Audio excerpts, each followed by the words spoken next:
Good morning student. कल आप लोगों को awareness of right and law का सिलेबस और विद क्वेश्चंस के साथ समझाया था। तो उम्मीद करते हैं आप लोगों ने उसको देखा होगा, पढ़ा होगा और सबसे अच्छा होगा आप उसे लिख लीजिएगा नोट्स के तरीके से। और क्वेश्चन नंबर 1 आज हम स्टार्ट करते हैं, जो कि हमने इसका सिलेबस लास्ट क्लास में डिस्कस किया था। तो आइए क्वेश्चन नंबर 1 पढ़ते हैं। मानव अधिकार का अर्थ एवं क्षेत्र समझाइए। क्वेश्चन की डिमांड है explain the meaning and scope and human right. हम मानव हैं और हमारे अधिकार को आप उसका अर्थ बताएं और उसको समझाइए। तो आइए स्टार्ट करते हैं। आंसर, मानव अधिकार ऐसे मूल अधिकार हैं जो किसी भी व्यक्ति को केवल इसलिए प्राप्त होते हैं क्योंकि वह एक मानव है। ये अधिकार व्यक्ति की स्वतंत्रता, समानता, गरिमा और सुरक्षा की रक्षा करते हैं तथा किसी राष्ट्र, जाति, धर्म, लिंग या भाषा के भेद के बिना, कहने का मतलब है किसी भी राष्ट्र का होगा, जाति का होगा, धर्म हो सकता है, लिंग हो सकता है और भाषा, इन सभी तथ्यों के आधार पर इनके बिना, कहने का मतलब है कि बिना सभी पर समान रूप से लागू होते हैं। इसमें कोई ऊंच नीच जाति भेद नहीं होता है। अर्थात इनका उद्देश्य मानव जीवन को सम्मानजनक, स्वतंत्र और न्यायसंगत बनाना है। मानव अधिकार किसी सरकार द्वारा प्रदान किए गए विशेषाधिकार नहीं होते, बल्कि ये सार्वभौमिक, अवच्छिन्न और जन्मसिद्ध अधिकार होते हैं।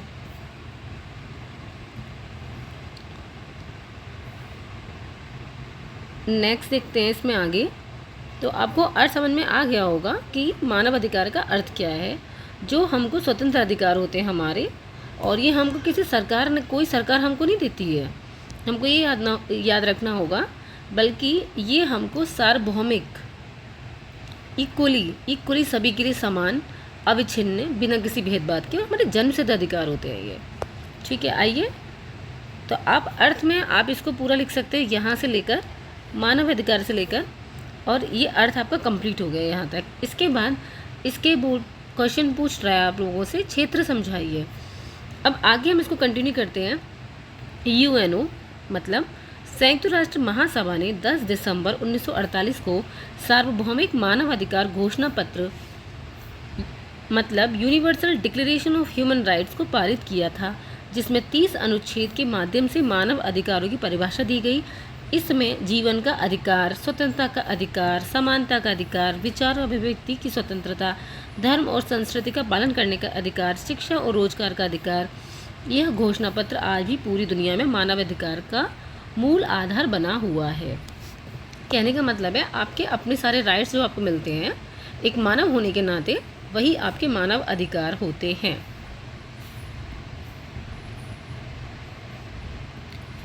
मानव अधिकार का विकास एक ऐतिहासिक प्रक्रिया है। ये जो विकास हुआ है ये ऐतिहासिक है, ये आज कल में शुरू नहीं हुआ है, ये इतिहास की प्रक्रिया है जो हमेशा से चलती आ रही है, जिसकी शुरुआत प्राचीन सभ्यताओं से होती है। भारत में अशोक के शिलालेख, वेद, उपनिषद में व्यक्ति के सम्मान और कर्तव्य का उल्लेख मिलता है। मध्यकालीन युग में इंग्लैंड का मैग्ना कार्टा, यहाँ पर ये मध्य थोड़ा गलत लिखा हुआ, आप इसको सही कीजिएगा, आधा धा बनेगा। मध्यकालीन युग में इंग्लैंड का मैग्ना कार्टा किसे कहा जाता था? 1215 में। अमेरिका की स्वतंत्रता घोषणा 1776 में, और फ्रांस का मानव अधिकार आयोग जो घोषणा हुई थी वो 1789 में आधुनिक मानव अधिकारों की नींव रखी गई थी। लेकिन द्वितीय विश्व युद्ध के दौरान मानवता पर हुए अत्याचार के बाद विश्व समुदायों को मानव अधिकारों की वैश्विक घोषणा की आवश्यकता महसूस हुई, जिसके फलस्वरूप संयुक्त राष्ट्र संघ ने UDHR की घोषणा की। UDHR शॉर्ट फॉर्म में लिखा है। ठीक है, आइए इसको आगे और कंटिन्यू करते हैं।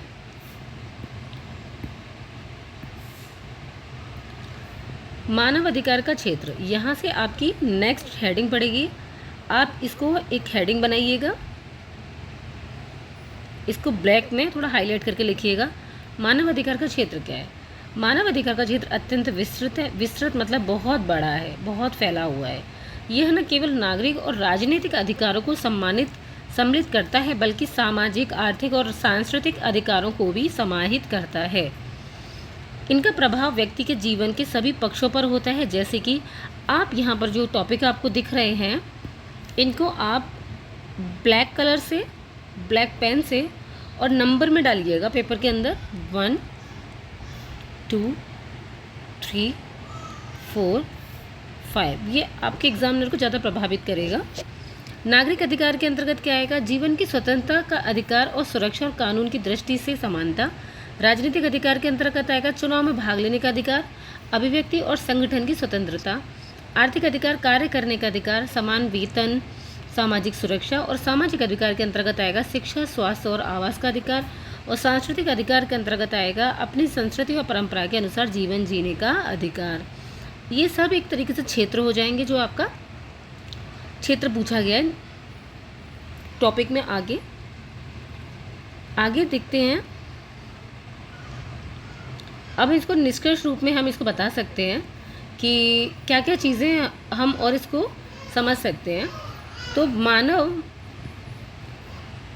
भारत में मानव अधिकारों की सुरक्षा के लिए संविधान के भाग 3 में मौलिक अधिकार दिए गए हैं।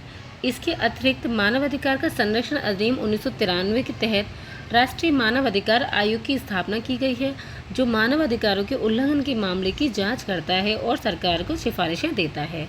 भारत में महिला और बाल विकास अधिकारों की सुरक्षा के लिए भी अनेक आयोग और अधिनियम लागू हैं, जैसे कि महिला आरक्षण अधिनियम 2023 और बाल अधिकार संरक्षण आयोग 2005।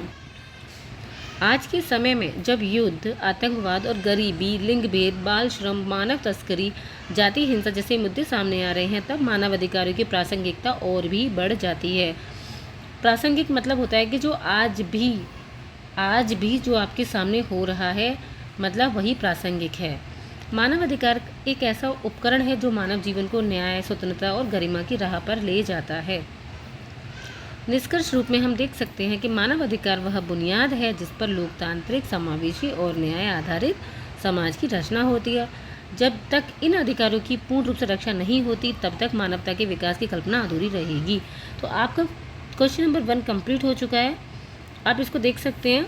आप इसको यहाँ तक अधूरी रही तक लिखिएगा और पूरा टॉपिक आपको एज इट इज़ लिख लेना होगा। और वेरी इंपॉर्टेंट टॉपिक है ये। आप इसको इम्पोर्टेंट नहीं, ये मोस्ट इम्पॉर्टेंट टॉपिक है आपका, मोस्ट इम्पॉर्टेंट है। इसके सब लोग नोट्स बनाइएगा और नोट्स बना के इसको याद कीजिएगा। वेरी वेरी इंपॉर्टेंट टॉपिक है ये आपका। मानव अधिकार का अर्थ और क्षेत्र समझाइए। इस पर आप स्टार मार्क लगा के इसको याद कीजिएगा। आगे चलते हैं क्वेश्चन नंबर 2 पर।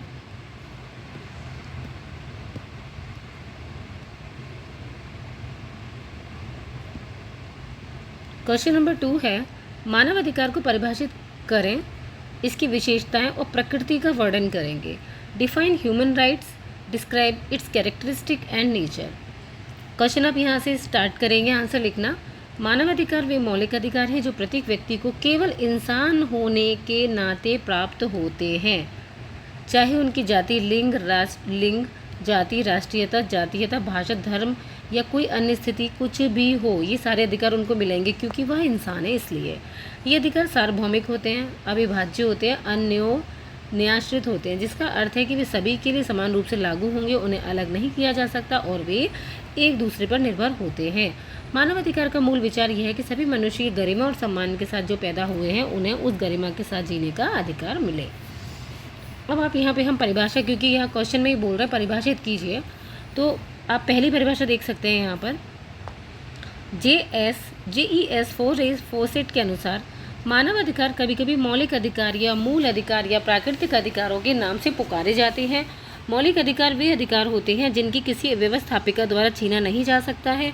प्राकृतिक अधिकार मनुष्य तथा नारी दोनों से संबंधित है, साथ ही वे उनके स्वभाव के अनुकूल होते हैं। मानव अधिकारों की सृजना नहीं की जाती है, वरन इनकी स्थिति स्वाभाविक होती है। परिभाषा नंबर 2, आप यहाँ पे परिभाषा देख रहे हैं, तो परिभाषा 2 आपको फर्स्ट परिभाषा ये वाली है, सेकंड श्रीनिवास शास्त्री के अनुसार, थर्ड RJ विसेट के अनुसार। श्रीनिवास शास्त्री के अनुसार क्या है? अधिकतर समुदाय के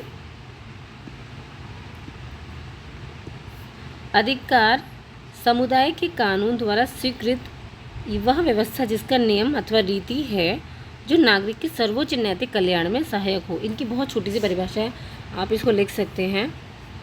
तो आपकी पहली परिभाषा हो गई, दूसरी परिभाषा, तीसरी परिभाषा पढ़ते हैं।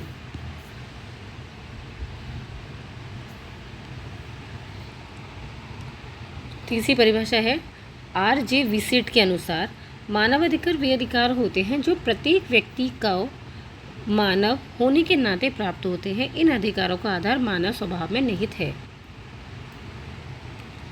फोर्थ, डेविड सेलबाई के अनुसार मानव अधिकार संसार के समस्त व्यक्ति को प्राप्त है क्योंकि यह स्वयं में मानवीय है। वे पैदा नहीं किए जा सकते हैं या खरीद या बेचे नहीं जा सकते, इसीलिए से मुक्त होते हैं। पांचवी परिभाषा है ए सईद के अनुसार मानव अधिकार का संबंध व्यक्ति की गरिमा से है एवं आत्मसम्मान भाव जो व्यक्तिगत पहचान को रेखांकित करते तथा मानव समाज को आगे बढ़ाता है। अतः स्पष्ट है कि मानव अधिकार एवं विचार प्राकृतिक अधिकारों की संकल्पना से लिया गया है। ये अधिकार इस तर्क पर आधारित हैं कि ये मनुष्य को मनुष्य होने के नाते प्राप्त होते हैं, अतः यह मनुष्य का प्रकृति में निहित है। ये रीति रिवाज, कानून, राज्य या किसी अन्य संस्था की देन नहीं है। ठीक है, इसमें आपको थर्ड पॉइंट दिया गया है, विशेषताएं है आपके सामने। मानव अधिकारों की विशेषता क्या है, हम इस पर नज़र डालेंगे। Characteristics of human rights. McFarlane एक राइटर है, इनकी बुक है the theory of practice of human rights. इन्होंने थ्योरी बनाई है, प्रैक्टिस की है ह्यूमन राइट अधिकारों के ऊपर, और उनकी मानव अधिकारों को 5 प्रमुख विशेषताएं बताई जाती हैं। तो कितनी विशेषताएं होती है मानव अधिकारों की, मतलब मानवों की 5 विशेषताएं। कौन कौन सी? व्यवहारिकता, मतलब मानव अधिकारों की व्यवहारिकता से तात्पर्य क्या है, हम इसको समझते हैं। व्यवहारिकता से तात्पर्य है कि मानव अधिकार सभी व्यक्तियों के लिए होते हैं तथा उन्हें व्यवहारिक तभी माना जा सकता है जबकि वह समाज के प्रत्येक व्यक्ति को कम से कम इतना अवसर एवं सुविधाएं प्रदान करें जिससे वह अपना जीवन यापन कर सकें। मानव अधिकार केवल कानून और नियमों तक सीमित न रहकर उन्हें व्यवहारिक रूप प्रदान करने के लिए प्रयास किया जाना मानव अधिकारों की वास्तविकता को प्रदर्शित करता है। Point number 2, सर्वोच्चता। मानव अधिकारों को सर्वोच्च इसलिए माना जाता है क्योंकि राज्य द्वारा जनहित के आधार पर इन अधिकारों का अतिक्रमण नहीं किया जा सकता। विश्व के प्रत्येक देश में इन अधिकारों को संवैधानिक एवं कानूनी के आधार पर संरक्षण प्रदान किया जाना अनिवार्य होता है। पॉइंट नंबर 3, सार्वभौमिकता। सार्वभौमिकता होती है, मैकफारलेन के अनुसार मानव अधिकारों को सार्वभौमिक इसलिए कहा जाता है क्योंकि ये अधिकार सभी व्यक्तियों, सभी समयों पर, सभी स्थितियों में प्राप्त होता है। इसी के साथ संयुक्त राष्ट्र संघ ने चार्टर के अंतर्गत भी कहा गया है कि मानव अधिकार ऐसे अधिकार होते हैं जो कि प्रत्येक व्यक्ति को प्राप्त होते हैं, अर्थात वे अधिकार किसी एक विशेष राजनीतिक एवं सामाजिक स्थिति से प्रतिबद्ध नहीं होते हैं। पॉइंट नंबर 4 है व्यक्तिगतता, यानी कि इंडिविजुअलिटी। मानवाधिकार की अवधारणा की उत्पत्ति मानव के स्वतंत्र व्यक्ति के रूप में जन्म लेने से संबंधित है, जिसके अंतर्गत माना जाता है कि व्यक्ति के पास सोचने समझने का पर्याप्त शक्ति होती है, अर्थात वह बौद्धिक प्राणी है। इस बौद्धिकता के कारण व्यक्ति स्वयं अपना भला बुरा सोचने एवं नैतिक स्वतंत्रता के रूप में उसे अपने कार्यों को निर्धारित में स्वतंत्रता प्राप्त होनी चाहिए। पॉइंट नंबर 5 है क्रियान्वयन योजना, मतलब एनफोर्सेबल, मतलब कि मानव अधिकारों से तात्पर्य ऐसे अधिकारों से होते हैं जो कि वास्तविक रूप से क्रियान्वित किए जाने के योग्य होते हैं, अर्थात ऐसे अधिकार का कोई महत्व नहीं होता जिन्हें क्रियान्वयन का संभव नहीं होता है, परंतु मानवाधिकार ऐसे अधिकार होते हैं जिन्हें राष्ट्रीय और स्थानीय मानवाधिकार संरक्षण एजेंसियों द्वारा क्रियान्वयन किया जाना संभव होता है। अब आइए नेक्स्ट आपका टॉपिक इसी के अंतर्गत है मानव अधिकारों की प्रकृति। तो आप इसको जितना लिखिएगा छोटा सा ही लिखिएगा, ज़्यादा नहीं, क्योंकि डिपेंड करता है आपके क्वेश्चंस के ऊपर कि क्या पूछा जा रहा है। प्रकृति भी एक अलग टॉपिक हो सकता है, लेकिन ये इसी के अंतर्गत एक क्वेश्चन का पार्ट है। Nature of human right. मानवाधिकार ऐसे अधिकार होते हैं जिनका राज्यों द्वारा आदर किया जाना अनिवार्य होता है, साथ ही ये अधिकार ऐसे मापदंड होते हैं जिनके माध्यम से राज्य के कार्यों का मूल्यांकन किया जाना संभव हो जाता है। द्वितीय विश्व युद्ध के बाद मानव अधिकारों को उनकी प्रकृति के आधार पर 2 रूप में विभाजित किया जा सकता है। कितने रूप में विभाजित किया जा सकता है? 2 रूप में विभाजित किया जा सकता है। कौन कौन से देख लेते हैं। पहला, मानव अधिकारों के संरक्षण में राज्य का सकारात्मक रूप, मतलब इन अ पॉजिटिव वे। मानव अधिकारों के सकारात्मक रूप से तात्पर्य ऐसे अधिकारों से जिनके अंतर्गत राज्य द्वारा अपने नागरिकों के लिए कुछ सुविधाएं, स्वतंत्रताएं प्रदान करने की प्रयास करता है। अर्थात राज्य अपने यहाँ इस प्रकार की दशाओं का निर्माण करेगा जिसमें प्रत्येक व्यक्ति स्वतंत्रता एवं गरिमा के साथ जीवन यापन कर सके। उदाहरण स्वरूप विभिन्न सरकारों द्वारा गरीबों के खाने एवं रहने की व्यवस्था करना, किसानों के लिए कर में छूट का प्रावधान करना, बालकों के लिए मुफ्त शिक्षा प्रदान करना, महिलाओं के लिए समानता एवं संपूर्ण विकास के अवसर प्रदान करना, गरीब एवं असहाय प्राणियों के लिए मुक्त कानूनी सहायता प्रदान करना।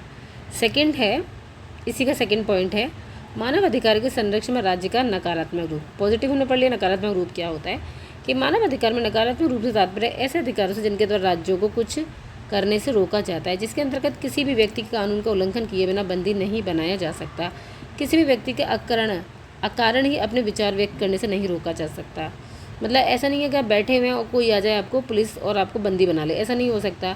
या कोई आप किसी भी चीज़ के लिए लड़ रहे हैं और खिलाफ बोल रहे हैं तो आपको रोका नहीं जा सकता। व्यक्तियों को किसी भी धर्म और संप्रदाय का आचरण करने से नहीं रोका जा सकता। ऐसा नहीं है कि आपको ये कहा जाए पूजा बंद करो, आपको पूजा नहीं करनी, पूजा आप कर सकते हो, आपका अधिकार है ये। इन नकारात्मक अधिकारों की सीमाएं किसी भी देश की सामाजिक, आर्थिक और राजनीतिक दशाओं से के अनुसार अलग अलग होती हैं।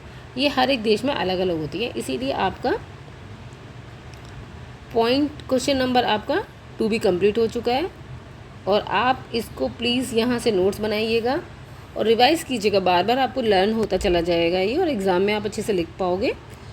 और क्वेश्चन नंबर 3 से हम नेक्स्ट क्लास में स्टार्ट करेंगे, जिससे कि आप पहले इन 2 क्वेश्चंस को अच्छे से पढ़ के इनके नोट्स बना लीजिएगा।